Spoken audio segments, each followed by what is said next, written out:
Hi, in this demonstration I'm going to show you how you can install the Themesbro marketing theme. I'm assuming that you've bought the theme and you've downloaded it and stored it somewhere on your PC, on your desktop or whatever. So what we're looking at here is a clean install of WordPress 4.0. So let's begin by going to the dashboard. And we want to find Appearance, Themes.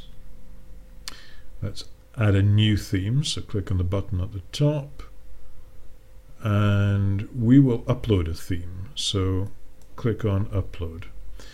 Now browse to wherever you stored your theme, and that's where mine is, so I shall open that and install.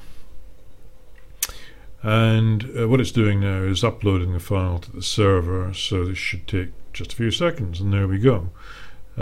Activate the theme, and let's just go across and have a look at the website.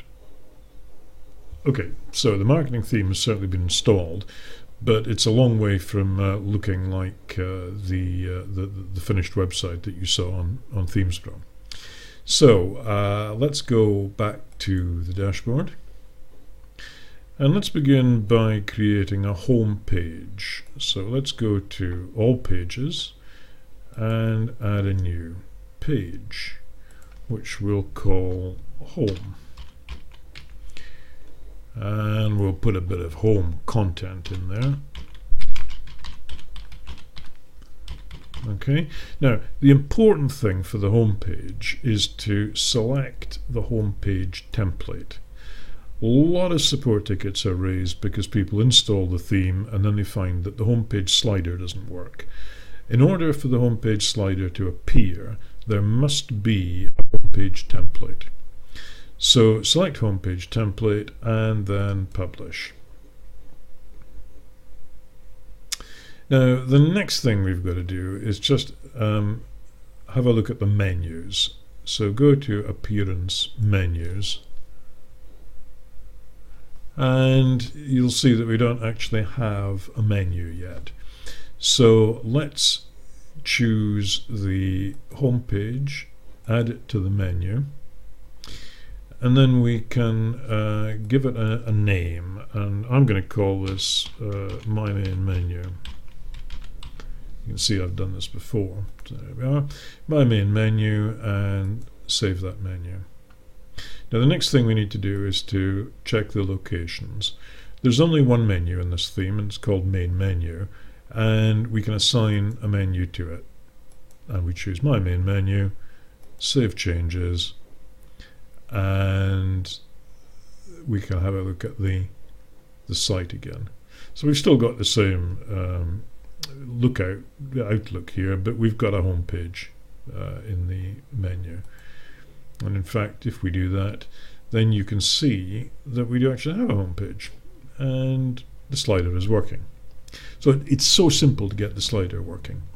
However, we've got your domain and some sort of page ID equals 63. We don't want that. So let's go back to the dashboard again and do a few more settings. And this time we go into Settings. Well, let's just take them in order actually. Settings, Writing. There's not much in here that you need to change. The default post category, we've only got one in here at the moment, but when you actually add more categories, it might be good to actually set a default post category so that you don't get these uncategorized entries coming up. On reading, this is the important one. We've got here front page displays. Now it's currently set up to display your latest posts.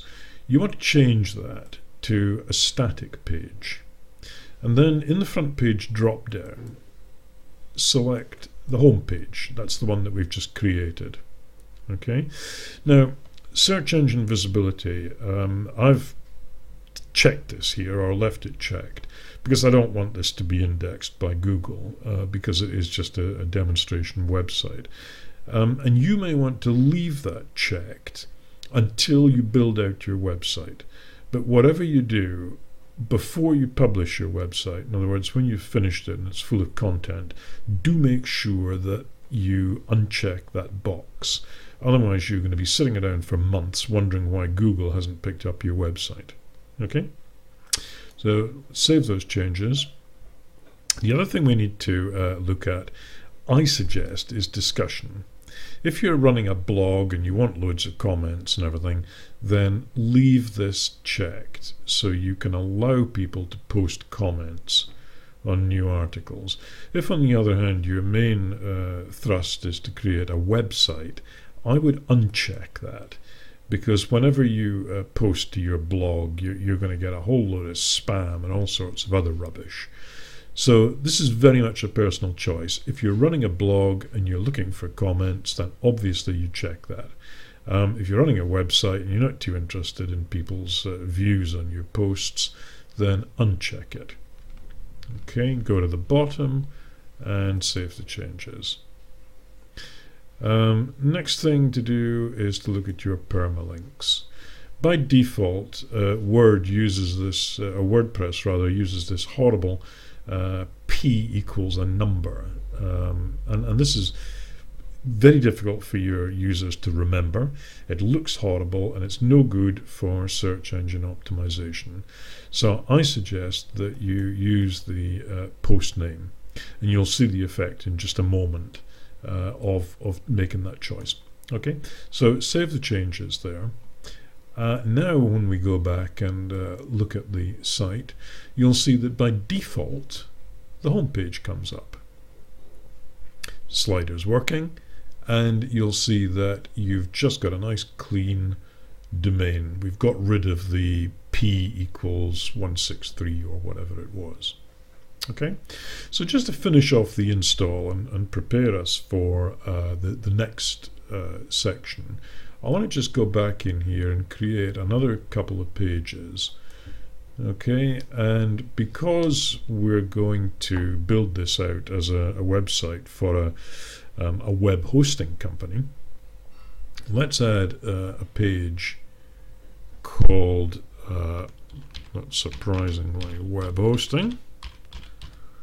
Okay, and again we'll just put in a little placeholder to let us know where the content's going to go. Stick with the default template for this and publish.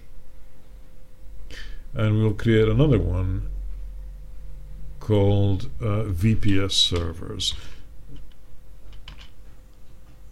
This VPS is a virtual private server. Okay, don't worry too much about the terms. It could be anything when you build out your website. So again, we'll put in a content placeholder there, stick with the default template and publish it. And then when we go back, visit the site, missing from the menu. So back to menus.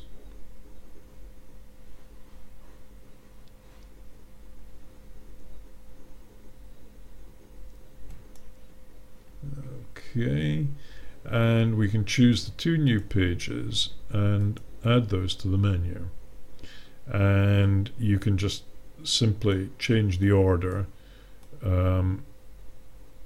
by dragging and dropping. Now I should mention at this point that there is an option here to auto add pages. I don't use that because I find if you're creating a lot of pages, these are automatically added, and if your website is live, then the menu can start to look a bit messy. Whereas if you leave it unchecked, when you create pages, just as we've done, you go back, check the website, and immediately you notice that the pages are missing, and you can then go back in and add them in a controlled fashion. So that's the only difference, really. Auto add pages does exactly what it says there. It will auto add them in no particular order, and maybe for a few minutes your website will look a bit odd, or if you forget about it, your website might look quite odd for quite quite a long time. So I personally think it's better to have missing pages rather than a messed up menu. So having sorted out the changes there, we can save the menu. And now when we go back and check the website, we've got what's beginning to look like quite a nice little website. Web hosting page there, VPS servers. Okay, one of the things, by the way, that I'm just going to mention this, WordPress by default shows you the metadata in the website, and this includes a login, which is not a good idea, I think. So what we can do now is go back to widgets. The left sidebar, we've got search, recent posts, and so on. This is the offending bit. I think we should take this out actually and just delete it, because you really do not want to advertise to all and sundry exactly where your login page is. As soon as you've taken that out, it saves automatically. There's no save button on the widgets, so we can go right back to the website, and again, you'll see that we've lost the metadata. So that's the basics of installing the theme and the initial setup. So thank you for watching.